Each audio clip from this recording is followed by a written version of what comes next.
blog Lesson on Gems, and today I'm going to talk about something that kind of annoys me, and that is the fact that classical and YA are not genres, and we need to stop talking about them as if they were genres. So what's my argument for that? Well, let's start with the word. The word genre is French and means a kind. So I'm not going to use the example of books, considering this is booktube, and in that sense, a book genre just means a kind of book. Now, the word a kind refers to the fact that these books have something in common within the literary aspect of it. So, the horror genre, for example, is a genre because it's a kind of book that tries to scare you. So every book within the horror genre is trying to scare you.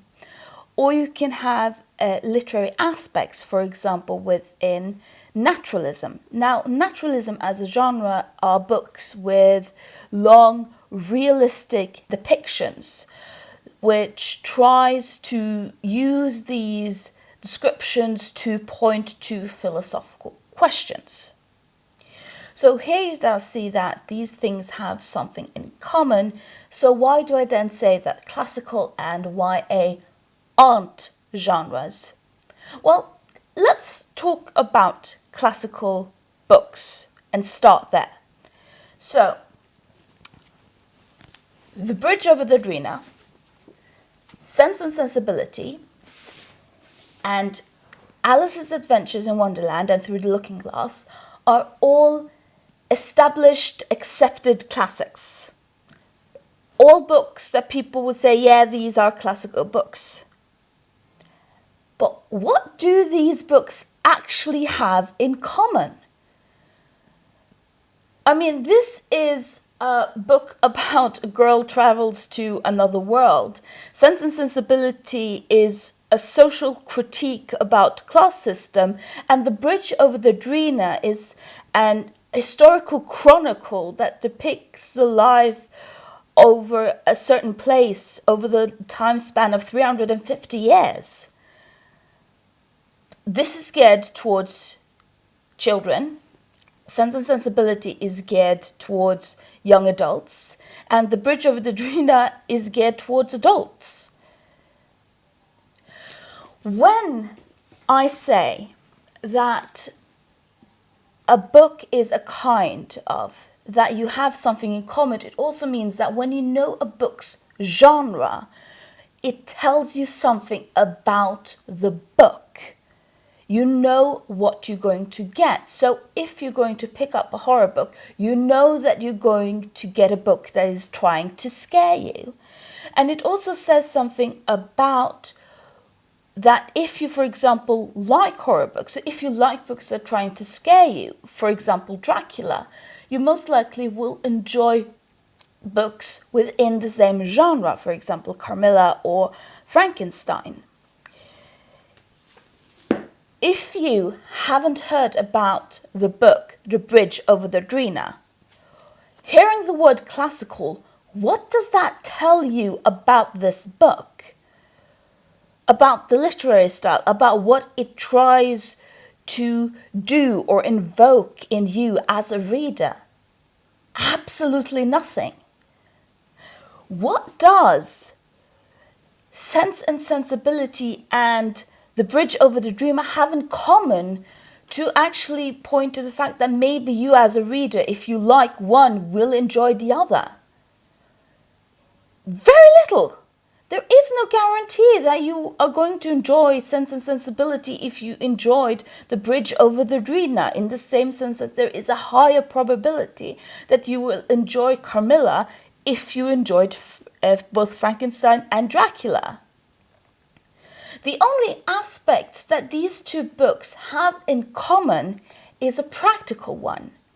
They were both published a long time ago, and they're still in publication. That's the only thing you are going to know about these books, knowing that they are classical books, because they're not a kind of book in common. And you can use this a kind of test to check out YA as well. What does Jane Eyre, Of Mice and Men, and Twilight have in common, despite the fact that they're all YA books? Very little. And that's because YA isn't a genre, it's a reading level. It's a level that tries to say something about the age of the reader, or the reading level of the reader of these books that they were originally geared towards. And I started thinking about this because I recently read Jane Eyre, and I read it and thought I would have enjoyed reading this when I was 16, 17 years old, when most people who have Jane Eyre as a part of their reading culture, that means English-speaking world or Western worlds, start reading Jane Eyre. It's in 16, 17, 18 when most people who are readers at this time start reading Jane Austen. So now I'm ignoring the fact about translation and reading it in a different language, which is another practical element. So I'm not saying that you as 16, 17 would read Jane Austen in English if English isn't your first language. But I do have cousins who are now reading Jane Austen for the first time, reading Jane Austen in Norwegian. Because that's who these books were geared towards. You wouldn't know anything about Jane Eyre, Of Mice and Men, or Twilight simply by knowing that they're YA, other than the practical element about which reading level they're at. In the same way that you wouldn't know anything about Alice's Adventures in Wonderland or Treasure Island, which are both children's literature, other than what the age that they're geared towards. And you wouldn't have the same overlap with someone enjoying Treasure Island who would maybe, but maybe not, enjoy Alice's Adventures in Wonderland. In, again, the same way that if you enjoy horror stories, you might enjoy a wide range of horror stories or other horror books. Because YA isn't a genre. It's not a kind of book. It's books geared towards an age bracket. And not everyone in an age bracket are similar, even if they are readers. So why do we then talk about YA as a genre? Now, first I thought this had to do with the word is so new, but the term YA was actually coined in 1802 by Sarah Trimmer and referred to books geared towards 14 to 21-year-olds. So the term YA has actually been around for quite a while. I think that YA has become a derogative term, in the same sense that chick films have become a derogative term. So YA is been connected with Twilight, who has very low literary quality and has become the representation of all YA.